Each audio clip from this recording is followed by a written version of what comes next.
The books you won't put down. Grab the House of Lazenberry series by author Daniel Webb. Since his controversial interview at the Hip Hop Uncensored podcast, the books can't stay on the shelf. Grab the series, The House of Lazenberry, The House of Lazenberry 1970H, and The House of Lazenberry, A Time to Heal. Link in the description box. It's Mike Ross, also known as Mike on the Mic. He's getting ready for his upcoming 2022 comedy run. He'll be kicking it off at Bitty Brand's Stress Factory Comedy Club. Caroline's on Broadway, Punchline, Philly. You don't want to miss him take the stage at the DC Improv. Then he'll be coming to the Atlanta Improv and at Chocolate Sundays Comedy Show in Los Angeles, California. Going around after his death, and obviously this internet shit's a gift and a curse.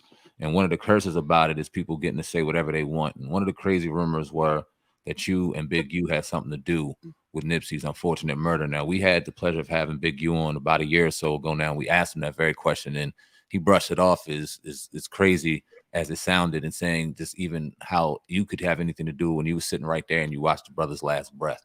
So what did you think about the rumors, if you heard them, or when you did hear them? What did you think about the stuff that was going on the internet, in particular about you in regards to Nipsey? Well, regardless to me or with Big U, when I heard any information concerning me or Big U, it was never a question about Big U. I know Big U loved Nip. Big U always had money. Big U, so it was never no question. I never questioned niggas that I know that really had love for Nip. And if you look at everything, nobody benefits from Nip's death. Nobody. Nip and his family was running the business. It wasn't like he was up under some record label and he had all these different partners. You know, it was just him, his brother, and his family. You know, Nip led the ship itself, so nobody benefits. So when Nip passing, okay, his family got everything. That's who's supposed to have it all. You know, that's right. His family. That's right. So nobody benefits. Big U ain't getting no dollar out of Nip's passing and making some money. No, nobody. If why would I still be on Crenshaw selling T-shirts and shit after Nipsey's passing? Why would who does that? If you got something to do with something, you're trying to get paid and you try to get out the way. They try to say Eric got paid. Mm-hmm. If you get paid, ain't you gonna try to get away? Who does something in broad daylight and you got paid to do it? You know, you pay me to do something, I'm gonna figure out how I'm gonna do it so I can spend the money. So whatever he did was impulsive. Like, he came home from prison or wherever he had came from, he had been gone. So the day before he did something to Nipsey, he had jumped out on some homies earlier that day. He drew out a pistol. Feel me? Jumped out on some other niggas. They had packed him out before he went and did whatever he had to do. He had got beat up. They beat his ass. So he came over there looking. And it just so happened he ran across Nip, and I don't know what point in time it clicked where he just said, fuck it, I'm gonna do this. You know what I mean? He didn't come over there looking for Nip. You know what I mean? That was his, I'm gonna go out there with a bang, because he was jumping out looking for the niggas that beat him up earlier that week. You know, he had jumped out. But when he ran across Nip, then the conversation and everything that went down, you know, I don't know what at that point what made him want to do something to Nip now. You know what I mean? He was looking for these individuals, but at the time he's like, fuck it. I don't know if he's seen all the fans giving Nip some love and he was signing autographs. You know, then he was talking about his new CD and some other weird shit. And, you know, we really wasn't paying too much attention to his nonsense. But, you know, as I look back at it, it's just, you know, there's nothing I could have did at that time, you know. It was a part of God's plan. That's what keep me going, because Nip served God, so God ain't gonna let a hair on your head get touched unless it's your time. And Nip did this. He did what he was supposed to do on earth. You know, you can tell when he was in his casket how he had the smile on his face, and you could tell he was greeted by angels. The complex over there.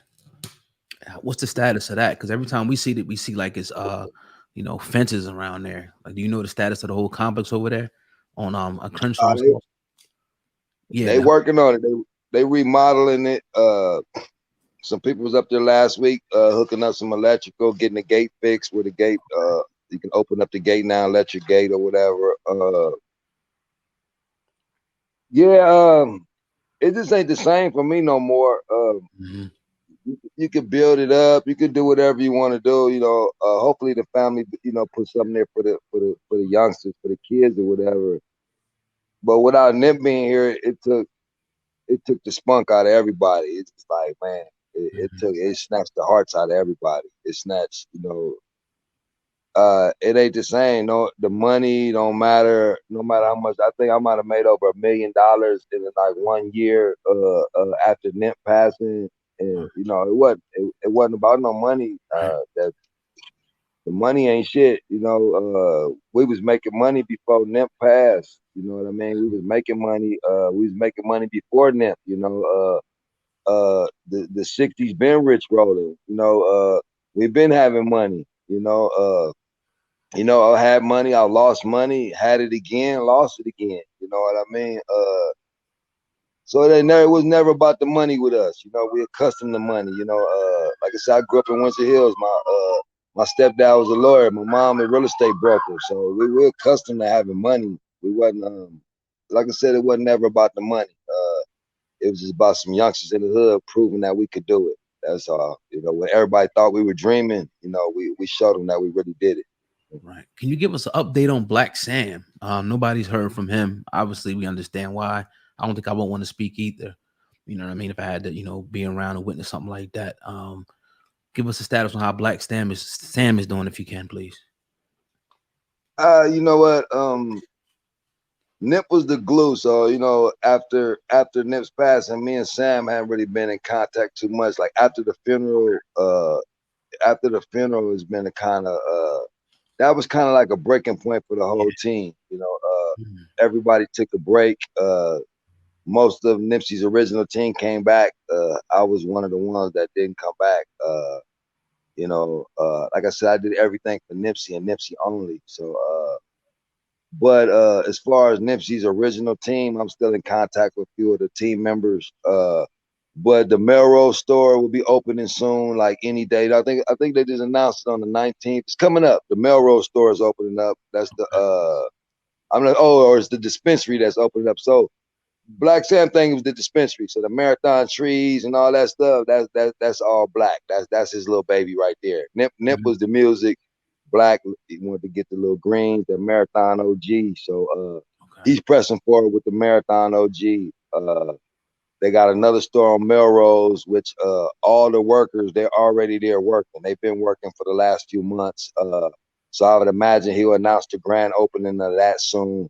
The original marathon store, something's going on. Something's going on. You can believe that because I've seen the workers popping up and I'm seeing shit get done. So whatever Black Sam and the family got in store for us, we're gonna see. But ultimately, it's up to Black Sam and his dad, and mom, and everybody. Whatever they decide to do. But my love for it is not there no more. Like I said, I did it all for Nipsey, and I did it for Nipsey only. What